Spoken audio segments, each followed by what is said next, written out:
Now it is June 6th, 1944.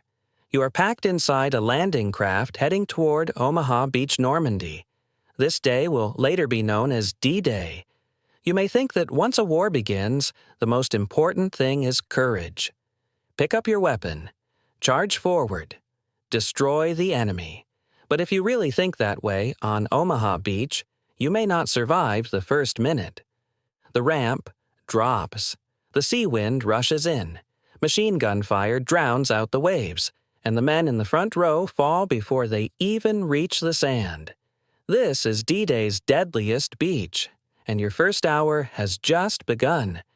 Now, your mission is to cross this beach and push inland. But on Omaha Beach, before the mission can even begin, you have to do one thing first. Do not die in the first hour. From here, 4 choices will push you forward. Each one gives you only a few seconds. Choose wrong once, and you may stay on this beach forever. Choice 1, you fall into the water. Do you drop your gear? You may think that once the ramp drops, the sand is right under your feet. But many landing craft cannot place you neatly in front of dry ground. Waves, enemy fire, beach obstacles, and pure confusion can force you to leave the boat while you are still some distance from the shore. You jump down, and the freezing water hits your waist. Maybe even higher. Your body has not recovered from the shaking of the landing craft. Your stomach is sour. Your legs feel weak. Your ears are filled with explosions and shouting. And now, the water turns everything on your body into weight. Your pack, your ammunition, your rifle, your helmet, and your soaked uniform are all pulling you down. They were meant to help you survive. But in this moment, they may also drag you to the bottom. You try to move forward, but every step is slower than it should be. Someone beside you falls. Someone tries to stand, but the waves and the weight pull him back down. Someone never truly reaches the beach at all. He is already trapped in the water. So now you have to choose. Do you drop a part of your gear? If you drop nothing, you may not even make it past the waterline. But if you drop too much, even if you reach the sand, you may not have enough weapons or ammunition to keep moving. This is not a simple choice between keeping everything or throwing everything away. You have only seconds to decide. What do you absolutely need? And what is going to drag you under? On Omaha Beach, gear is not just protection. It is also weight, and the waterline is not cover. It is a place where you are slower, heavier, and easier to trap. If you want to survive the first minute, you have to get out of the water. Choice 2. You reach the sand. Do you run straight forward? You finally crawl out of the water, but the beach does not give you safety. In front of you is open ground. No wall, no building, no real place to hide. All you can see is sand, smoke, barbed wire, beach obstacles, shell holes, and distant firing positions you cannot even locate. Someone is shouting, "Move! Keep moving! Get off the beach!" Your instinct tells you to run forward. As fast as possible. If you can just get ahead, maybe you will be safe. But Omaha Beach is not a road. It is one long, exposed killing ground. If you run straight forward, you are not running toward safety. You are giving the enemy a clearer line to follow. The straighter you run, the easier you are to predict. The longer you stop, the faster danger finds you. You cannot run across the beach like a hero in a movie, but you also cannot lie in place and wait for a miracle. What you have to do is break the beach into smaller pieces. Move from the waterline to an obstacle. From the obstacle into a shell hole. From the shell hole into smoke. And from there, find the next place that can hide you for a few more seconds. There is no perfect cover here. Some steel obstacles look solid, but they were not placed there to protect you. They were placed to stop landing craft and vehicles. You can use them to breathe for a moment, but you cannot treat them like a wall. On this beach, everything that blocks you is temporary. It is not a destination. It is only a few seconds before your next movement. So you are not charging. You are calculating. Is that shell hole deep enough? Will that smoke cover you? Can you reach the next point before the next burst of fire? The man beside you running left does not mean left is safe. A group rushing in the same direction does not mean that direction is right. On Omaha Beach, survival is not about being the bravest runner. It is about moving from one brief piece of cover to the next. You are not running toward victory. You are buying one more second with anything that can hide you. Choice 3. The water is rising. How long can you stay down?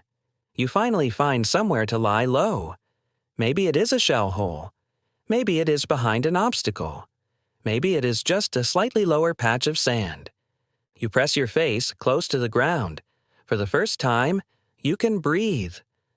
Bullets pass overhead. Explosions shake your chest. You want to stay here, even for 1 minute. But Omaha Beach has a colder countdown. The tide is coming in. The water line that was behind you is now moving closer. You think lying down is helping you avoid bullets. But if you stay too long, the water will reach you. It will fill the shell holes. It will rise over your boots. It will soak your uniform. It will drag at your body. If you are wounded in a low place, you may not die from the next bullet. You may drown slowly because nobody can pull you away in time. This is the third choice. How long can you stay down? You need to rest. But you cannot stop forever. You need to avoid the fire. But you cannot let the tide trap you. Here, water, bullets, and time are all moving toward you. You are not only fighting the enemy, you are fighting the beach itself. Choice 4. Someone shouts, "Follow me." Do you trust him? You keep crawling forward. Sand sticks to your face. Your ears are ringing from the explosions. You want to find your unit, but the unit is already scattered. Many men have landed far from where they were supposed to be. Some cannot find their officers. Some cannot find their friends.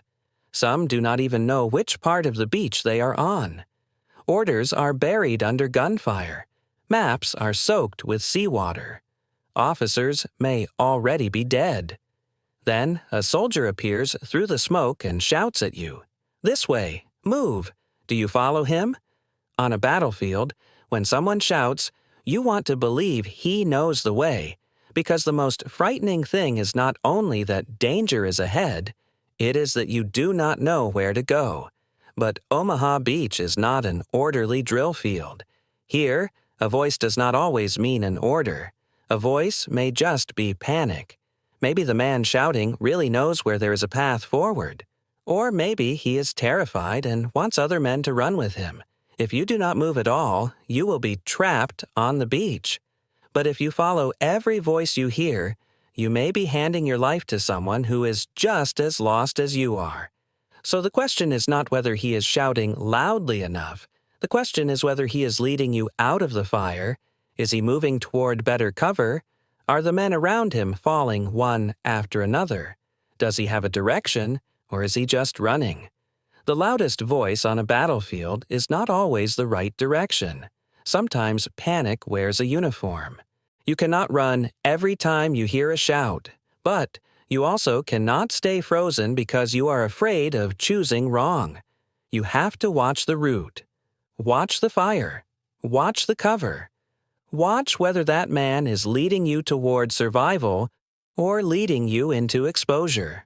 On Omaha Beach, the men who survive are not always the ones who hear the most orders. They are the ones who do not mistake every shout for an answer. Finally, you throw yourself beneath the seawall. It is better than the open beach. At least you are not completely exposed. At least you can lower your head and breathe. You look back. More men are still landing. More landing craft are still coming in. Water, smoke, explosions, and shouting all mix together behind you. Then you look forward. Beyond the seawall is not safety. Ahead are barbed wire, slopes, mines, and enemy firing positions you still cannot clearly see. And now you understand. The seawall is not the end. It is only the lowest price of surviving the first hour. If you stay here forever, you may have only traded one death zone for another waiting room. But if you rush out immediately, you may throw yourself back into the fire. Reaching the seawall does not mean you have won. It only means you finally have a chance to think about the next step. By the end of the first hour, you may fall into one of three situations. The first is the worst. You are dead in the first wave of confusion. The water and the weight of your gear slowed you down. You stayed too long at the waterline. You ran straight across the beach. You lay low and forgot the tide was coming in. You followed every shout you heard. It does not mean you were not brave. It means you were exposed too long and understood too late. Omaha Beach does not give you many chances to correct your first mistake. The second situation is that you reached the seawall, but you are trapped. You survived the waterline. You crossed the sand. You avoided the rising tide. You found temporary cover. But you have no idea where to go next. You are lying there, waiting for the next order, the next shell, or the next man to fall. You are alive for now, but if you cannot keep making decisions, the seawall can become another trap. The third situation is that you survived the first hour. You were not dragged under by your gear in the water, and you did not stay too long at the waterline. You did not run straight across the sand, and you did not mistake temporary cover for permanent safety. You moved step by step, from the waterline to an obstacle, from the obstacle to a shell hole, from the shell hole to the seawall. You did not win D-Day. You only stole one more hour from the deadliest beach. If you survived the first hour on Omaha Beach, it was not because you were not afraid. It was because fear did not make your choices for you. You did not mistake charging for courage. You did not mistake a crowd for direction. You did not mistake every shout for an answer. And you did not mistake one desperate move for heroism. In that first hour, survival was not victory. It was only the chance to keep crawling forward. So could you survive D-Day's deadliest beach? Maybe. But first, you would have to understand one thing. On Omaha Beach, death does not only come from the enemy you can see. It can come from the water, from the weight on your back, from a straight line across the sand, from the wrong voice in the smoke, and from the first move you make while you are afraid. So if it were you, what would you do after the ramp dropped? Drop some gear and get out of the water? Stay low and search for the next piece of cover? Wait, even as the tide comes in? Or follow the man shouting through the smoke? Leave your choice in the comments.